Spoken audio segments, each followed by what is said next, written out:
He sat quietly, a half-finished glass in hand, when I told him to wait. I didn't explain. I didn't have to. There was a shift in the room, a thickening in the air, as I moved toward the hallway. The weight of what was about to happen pressed down in the silence between us. I paused at the door, the one we rarely closed all the way, and turned the handle slowly. The moment stretched, and when I opened it, she was already there. She didn't speak. She didn't need to. Her presence said everything, composed, certain, as if the world outside hadn't touched her. The wind had caught her hair, but it only made her seem more like herself. She stepped inside like she'd never left, like she was meant to arrive at this exact moment. She unbuttoned her coat with quiet precision, hanging it by the door as if she'd done it 100 times before. He still hadn't turned to look. His glass caught the faint threads of lamplight. I came up behind him, resting my palms gently on his shoulders. My thumbs just brushed the fabric of his shirt. He didn't flinch. He was used to my touch, warm, familiar, never a surprise. Tonight it was both. I leaned in close, my breath soft against his ear. "Don't move," I whispered. He froze, just as I wanted him to. The air seemed to still around him, waiting.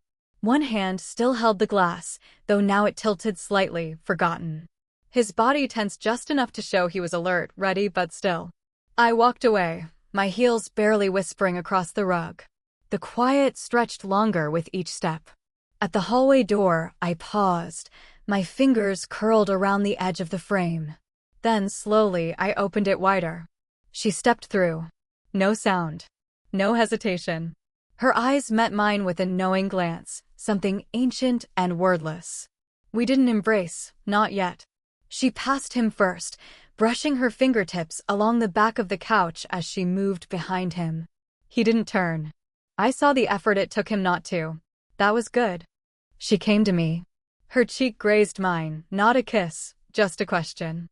I turned slightly, answering without words. Then, finally, she looked at him. Not with hunger or demand, but with certainty. With permission.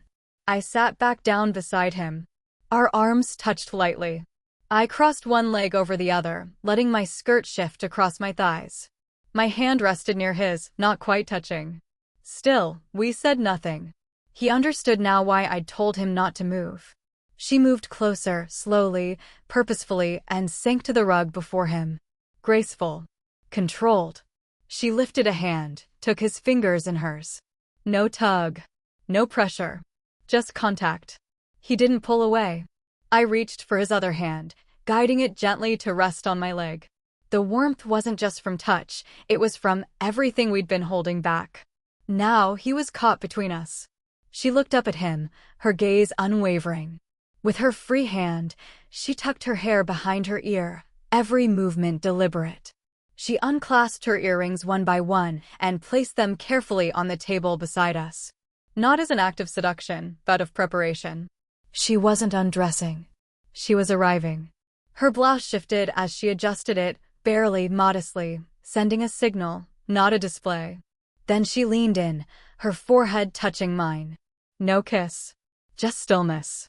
I lifted my hand to her neck, not to stop her, but to ground the moment. When she pulled away, I heard him exhale, a breath he hadn't realized he'd been holding. She turned to him. This time, her movements slowed. She reached for his hand, brought it to her side, and rested it there. He looked at me then, wide-eyed, uncertain. "Follow her lead," I said softly. She sat beside him, upright and poised. I placed my hand on his chest and smoothed his shirt.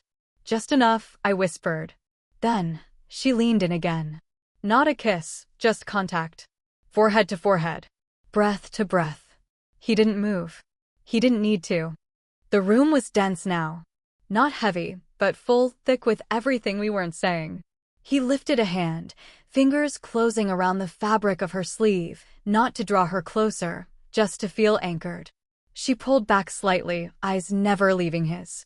She looked at him like someone watching a storm roll in, not with fear, but with awe. I moved closer, my arm brushing his. My hand found his collar, settling there, adjusting nothing. He wasn't afraid. Just seen. Then she leaned to me again, forehead to forehead, Just once.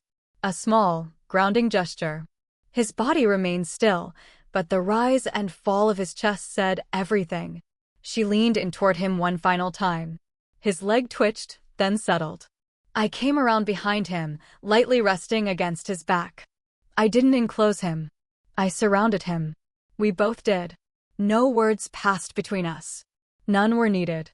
He stayed still, but his breathing told us all we needed to know. Would you have spoken? Or stayed quiet like he did? Let me know. I always read what you share.